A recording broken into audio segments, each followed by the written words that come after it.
Cumprimentos, seguimos firmes na nossa jornada.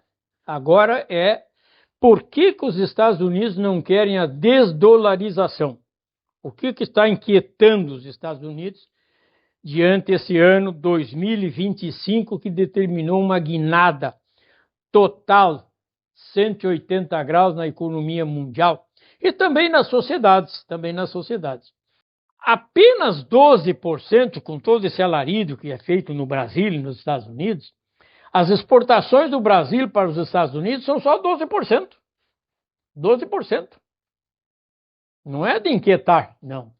E já estão se compondo no sentido de arrumarem novos negociantes internacionais.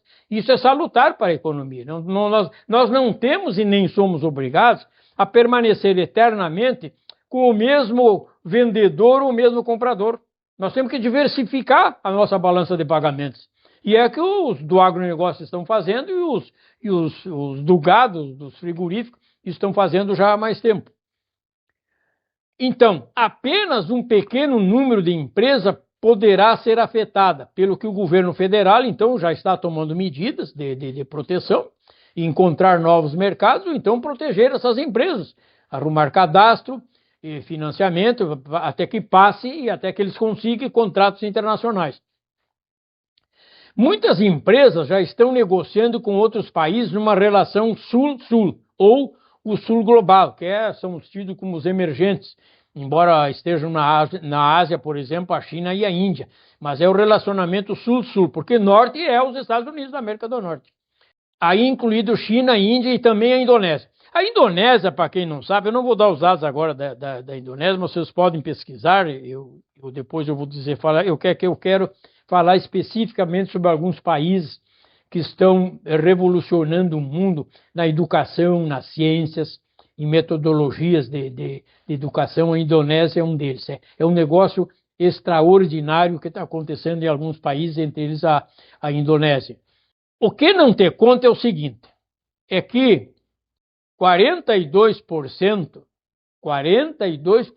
dos orçamentos desses países que costumam negociar com os Estados Unidos da América do Norte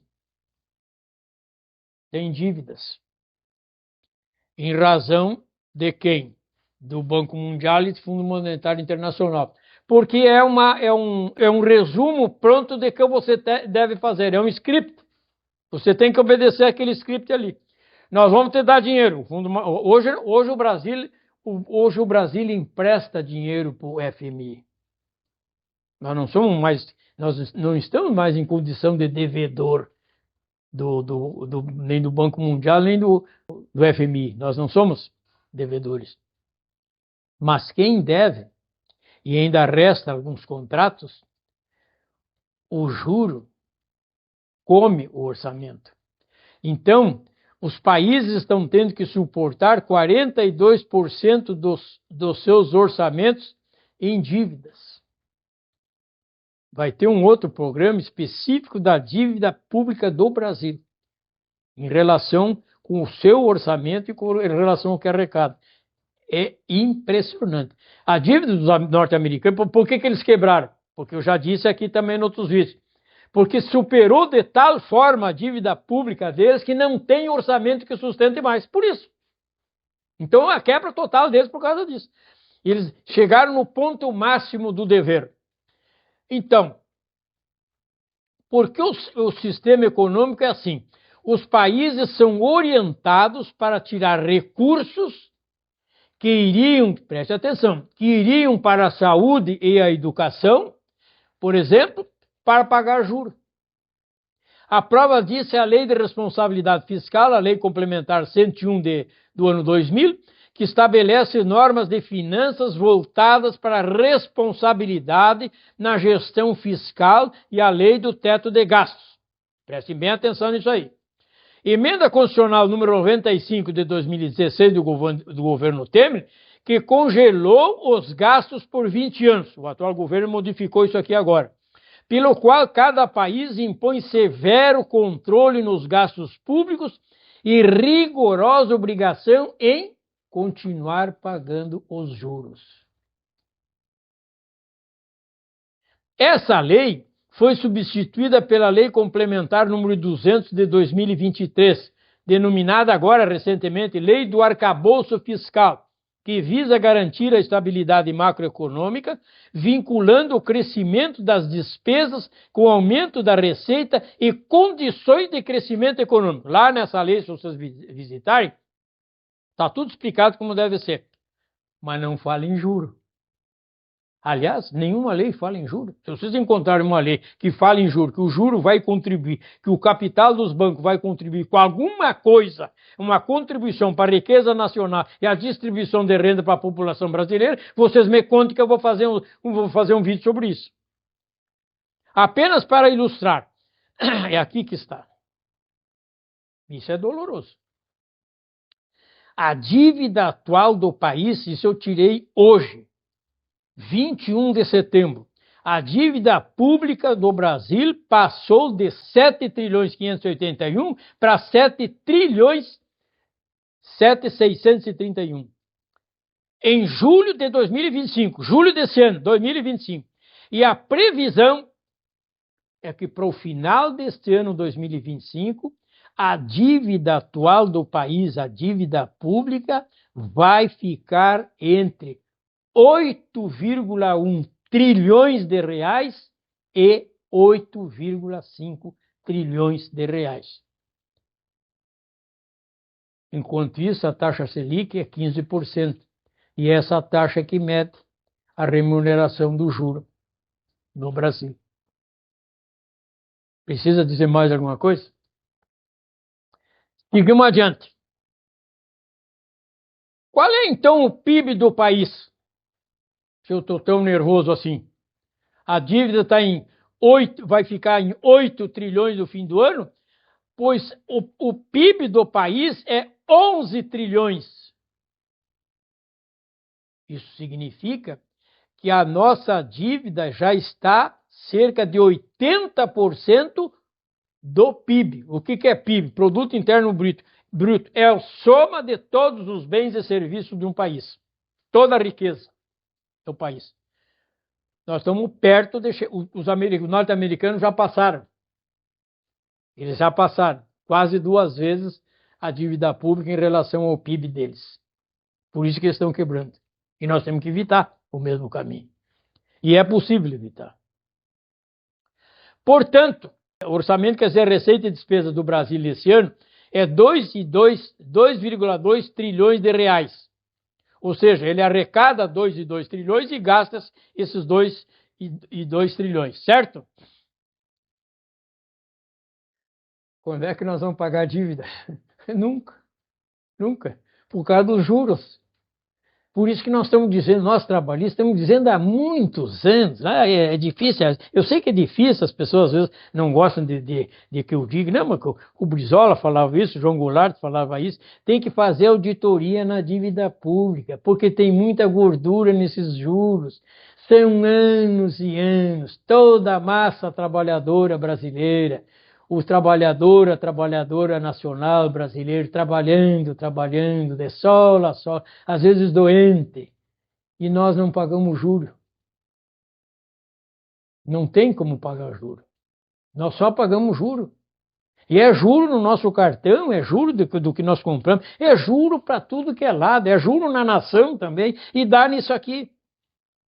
Estamos já 80% de tudo que nós produzimos no Brasil, de bens e riqueza, já está, falta 20% e nós vamos somar o PIB com a dívida pública. Bom, daí a dívida gigantesca nos orçamentos públicos e que nos dias atuais realmente são impagáveis. Por várias vezes eu tenho em outras ocasiões, pedido auditoria nessas contas, o partido também, vários partidos estão pedindo isso aí, não é só o nosso, várias lideranças pedem isso aí. Esses juros vêm sufocando as economias.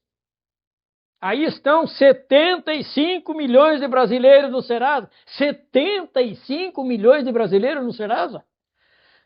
3 milhões de empresas quebradas, porque não tem que sustente Selic a 15%. Não existe. milhares de leilões nos bancos principais do país no mercado imobiliário. Não estão conseguindo pagar as prestações. Por causa do juro. Então, mais adiante.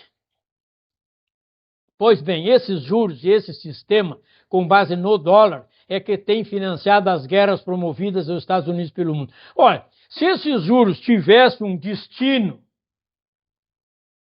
de cobertura contra a pobreza e a desigualdade no mundo, tudo bem, ninguém estaria reclamando. Aliás, até tem rico espalhado no mundo, que deixa toda a sua riqueza nas suas fundações, o espalha, vai lá na África e espalha dinheiro nas fundações e governos para que distribua para a população, nas entidades, nos conselhos, porque os conselhos municipais é que sabem onde é que dói.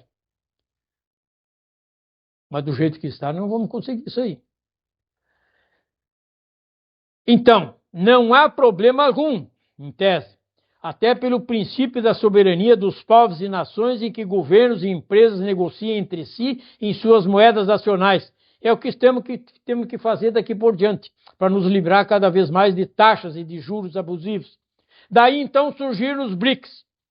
E por que, então, os BRICS estão determinando que os Estados Unidos não querem e estão inquietos com a desdolarização da sua moeda principal?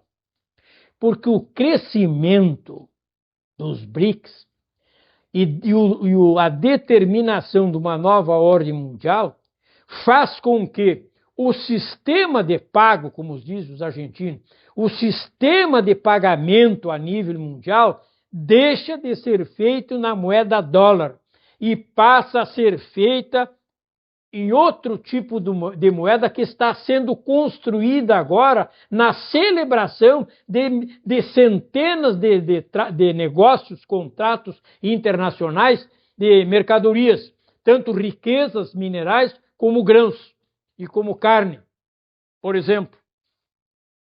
E os Estados Unidos não querem a desdolarização.